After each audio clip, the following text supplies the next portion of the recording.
Hello and welcome. Glad you could join us for this edition of Tech 24.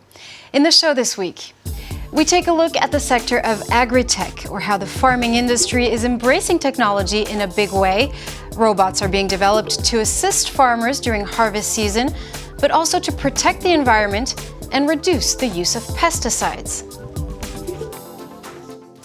But first, smartphone companies are always trying to make their screens bigger, while the rest of us are just trying to fit them into our pockets. But now imagine if a phone could fold in half. Well, as we saw in this year's World Mobile Congress, the bendable, foldable phone is already here. And to talk about it, let's welcome our in-house expert, Dan and Jay Kadolkar. Hello and welcome, Dan. Hello, Julia. So the Chinese company ZTE has crafted the Axon M. It's a dual screen phone that folds backwards. That's right. It's a 5.2-inch phone that doubles up as a tablet. So when you unfold it, it becomes a tablet with a 6.8-inch diagonal. Now, the interesting part about this phone is that the two screens can be operated in 3 modes. So the first mode, it could be used as a single screen. So you can have an entire screen displaying one video, for example. It can also be used as a mirroring device. So one screen mirrors the other device. And the third mode is, of course, to use both screens independent of each other. So you can have one video on one screen and other video on the other. This is especially useful if there are 2 important football matches going on simultaneously, right. So you can watch them both at the same time. But the big drawback of this design and the specification is, of course, that it is very bulky. And now Samsung is also believed to be developing a screen technology, a new screen technology. It's called flexible AMOLED technology.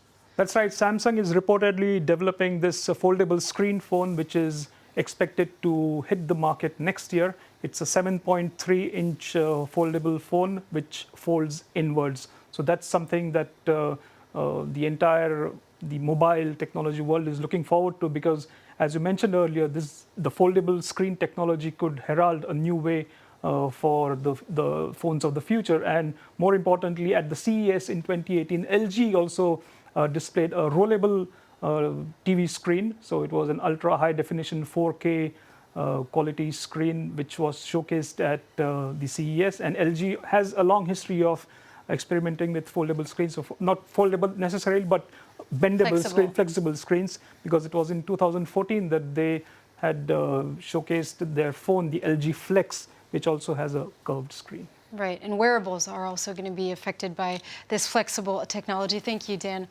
Next up, this year's International Agricultural Trade Show has just closed its doors here in Paris. The Salon de l'Agriculture is an unmissable event that showcases livestock as well as regional gastronomy. It's also a great opportunity for us here on Tech 24 to talk about the evolution of Agritech. In this upcoming report, Catherine Viette takes a look at how robots are taking over our farms. On this family farm, the 60 dairy cows appear to be left to their own devices. There's no one milking them. Bruno and Benoit Kurt bought an automated milking system 2 years ago, spending 140,000 euros. It's an investment that's revolutionized their farm. The system recognizes the cow by its electronic collar. There's a chip in the collar. There's no need for a schedule. The cows come when they want. The computer begins by cleaning the udders.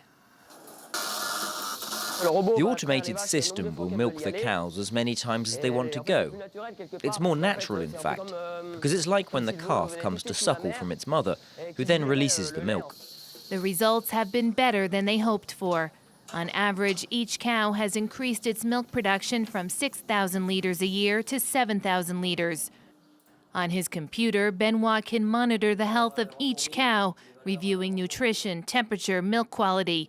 The system can also accurately analyze and detect an infection 24 to 72 hours before it shows up. Over the past 2 years, the quality of the milk has improved so much that it now sells for 450 euros per ton versus the 300 euro average. 250 kilometers further south, technical innovation is also revolutionizing wine cultivation. Over the past year, using this camera, they've been testing out artificial intelligence to monitor the vines for signs of disease. How it works: the camera photographs the vineyard parcel by parcel from all the angles.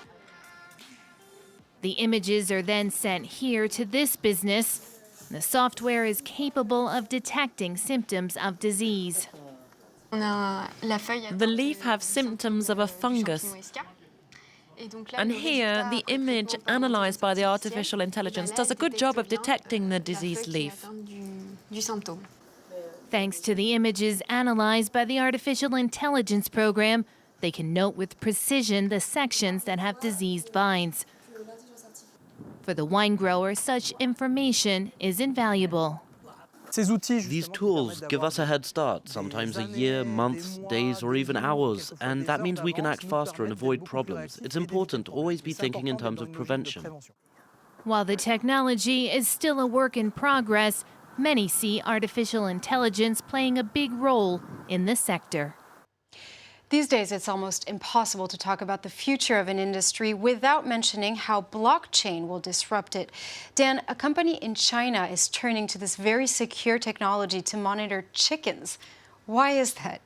Well, that's to ensure that health-conscious consumers know where the origins of the chicken are, what kind of nutrition it has had. And to do that, the project called Gogo Chicken is using a blockchain network. Now, this also consists of fitting these chickens with IoT anklets. So these anklets, they transmit information to this network continuously. And this data about the chickens, for example, nutrition cycles, that is saved in the system. And if you, for example, if you're keen on knowing what the origin of this chicken is and how it grew up in the farm, then you can have all the information before you buy the food. So that is so at the supermarket, there will be probably a QR code or something. Absolutely. And you'll be able to go back on the chicken's life. That's right. Pretty much. And it's very useful in this day of eating bio or organic produces from the farm. So that is an it is a growing concern among. Absolutely. So as of now, the project has equipped, I think, around 100,000 chickens with these anklets. And in the next 3 years, the idea or the objective is to have 23 million chickens with the same anklets. Right. And now this same company is also set to use facial recognition for its chicken. Why is it using facial recognition?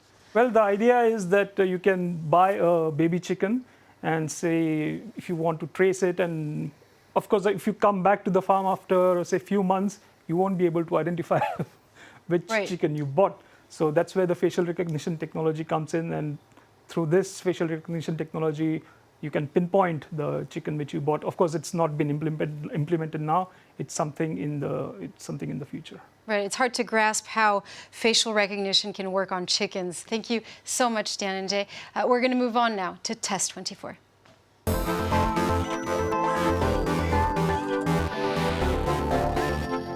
It's been dubbed a revolution in soil grassing management. Vitirover is perhaps the most simple, most ecological, and most environmentally friendly solution to replace weed killers in the vineyards, Dan. That's right. Before we talk about Vitirover, let's know a fact that from 2022, the European Union is going to ban the use of glyphosate, which is a herbicide used to kill unwanted weeds. Right, it's been making headlines here in Absolutely, France. because it's toxic to animals, and at certain dosages, it can be toxic to humans as well. So this could be a good replacement. This solar-powered robot, it is equipped with blades just in front of the two wheels, and these blades can cut the grass in two specifications, either 5 centimeter or 10 centimeter tall. Now this robot is autonomous. It is, I told you, as mentioned, solar powered, but it also doesn't require any piloting, because if you set the GPS coordinates, it will keep on moving within those boundaries. So you need not worry about it getting lost or getting wayward. The other interesting aspect about this robot is that it moves fairly slowly. It moves at 200 meters per hour, but which means it does its job thoroughly. So yeah, these are some of the... you can use it in the vineyards, but also next to a railway. Absolutely, wherever you need to get rid of the unwanted weed. And it can be used, and as you can see, the wheels, they are quite sturdy, and they can be on any terrain. So yeah, it's a multi-purpose, how can I say, all-terrain robot. Now, another interesting robot is a harvest robot this time. It's called Tutilo, and it could make a difficult job slightly less painful and also help farmers earn a little bit more. That's right. In fact, the company calls it a cobot. So you can see it's a collaboration between humans and robot and the earth as well. So the idea is to make farming more fun and to improve the productivity by as much as 20%. So as you can see in this video, the self-driven electric vehicle, it moves at 2 kilometers per hour and offers multiple options. So here you can see the two people, they are lying down, and while doing so, they are farming. They are essentially plucking crops, or they are planting new plants, for example. And without hurting their back. Absolutely, not only back, but even other things, like maybe you have to crouch, you have to. Right. It's very easy. It makes farming a much easier task than it is. So it's an interesting and very impressive piece of engineering. And last but not least, tell us about Sitia. It's an autonomous, futuristic tractor. Well, it's a proper tractor. It's not a rower. So it is, again, an autonomous tractor. It is a hybrid tractor, so it uses the normal engine. It is also driven by batteries.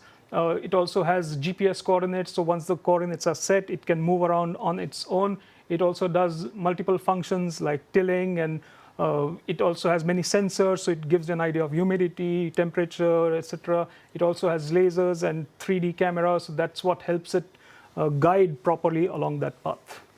Dan, thank you so much. That's all we have time for, but do stay with us here on France 24.